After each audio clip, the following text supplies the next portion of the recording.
So আমি এর আগের পার্টে যেটা বলেছিলাম, যার যেটা ভালো লাগে তার সেটা নিয়ে করা উচিত। যেরকম এটা কিন্তু আমার প্রফেশনাল অংশ না, কিন্তু আমার এটা একটা ভালো লাগার একটা অংশ। এটা নিয়ে আমি প্রায় 5 বছর কাজ করেছি। সো আমি যদি ওই প্ল্যাটফর্মটা পেতাম তাহলে কিন্তু এটা ভালো হতো। আজকে এটা নিয়ে একটা challenge, how to go for publishing, because the amount of information, to be more specific, pictorial informations are available here. To get it printed, it will take huge amount of money, which is generally I should say, I'll emphasize on this particular word, that is generally people are not capable to go for a printout, because there is an updated version of it, and which if I go for publication, then that will be very, very expensive. To my understanding, it might be 3 to 5,000 taka, but there is no, but এটা করা উচিত।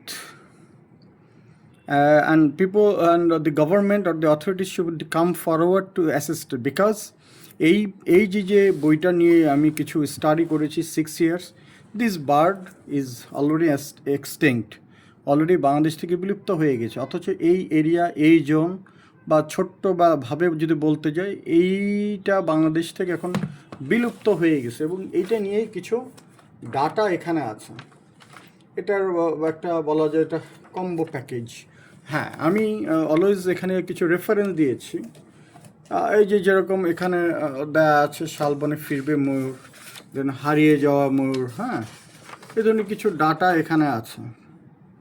এই যেখানে লেখা আছে, এটা এটা প্রথম আলোর একটা রেফারেন্স নিয়েই বলছি, যে এই যে অধ্যাপক প্রাণীবিদ্যা বিভাগ, ঢাকা বিশ্ববিদ্যালয়, উনি লিখেছেন, দেশে উন্মুক্ত পরিবেশে আর ময়ূর নেই, আছে শুধু চিড়িয়াখানা ও সাফারি পার্কে।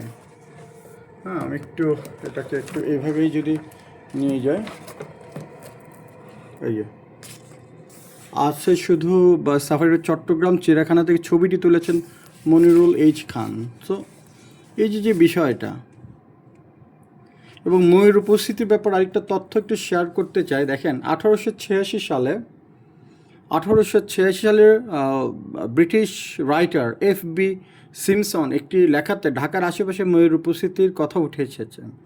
সে সময় নাকি ঢাকার অদূরে সাভারে সহজে ময়ূরের দেখা যেত। তখন ময়ূর শিকার বেশ জনপ্রিয় ছিল, পাখিটি শিকার করে খাওয়া হতো। মানুষের শিকারের কারণে আমাদের বনগুলো থেকে ময়ূর হারিয়ে গেছে। অনেকগুলো ইস্যুসের মধ্যে একটা দেখেন, ভেরি ইম্পর্টেন্ট ইনফরমেশন। তো সাভারে ময়ূর শিকার করতে যেত। আজকে এটা ধরুন 2026 সাল, 1886 সালে। সো খুব বেশি দিন আগের কথা না। অর্থাৎ আমাদের দাদা যদি বলি, আমাদের যে দাদার বাবারা, বা দাদার যিনি যদি বাবার বাবা, অর্থাৎ দাদারা দেখেছিলেন যে ময়ূর ঘোরাঘুরি করতে আশেপাশে। সো এই যে বার্ডটা, এইটা নিয়ে আমি কিছু কাজ করেছি। এটা হচ্ছে আমার পয়েন্ট অফ ইন্টারেস্ট। হ্যাঁ, দেন আমি তো বলেছি এটা আমার পয়েন্ট অফ ইন্টারেস্ট। দেন আমার পয়েন্ট অফ ইন্টারেস্ট হচ্ছে গিয়ে এই যে এই ইনসেক্টটা, এটা অ্যাকচুয়ালি এই বইটারই একটা বাই প্রোডাক্ট। হ্যাঁ, বিকজ এটা পালতে গেলে মনে হচ্ছে আমার হিউজ নিউট্রিশনস দরকার, এবং নিউট্রিশনসের মধ্যে হচ্ছে গিয়ে প্রোটিন, অ্যান্ড প্রোটিনের মধ্যে স্পেসিফিক হচ্ছে গিয়ে অ্যানিম্যাল প্রোটিনটা হচ্ছে গিয়ে এদের ব্রিডিং পার্সেন্টেজটাকে অনেক বেড়ে তোলে, এবং আরও আদার হেলথ ইস্যুজ আছে। এবং দিস ইজ দ্য ইনসেক্ট, এবং এই ইনসেক্টটার মা হচ্ছে গিয়ে এটা, এবং এই ইনসেক্টের যে লার্ভাটা, এটা বিভিন্ন প্রাণী খাচ্ছে।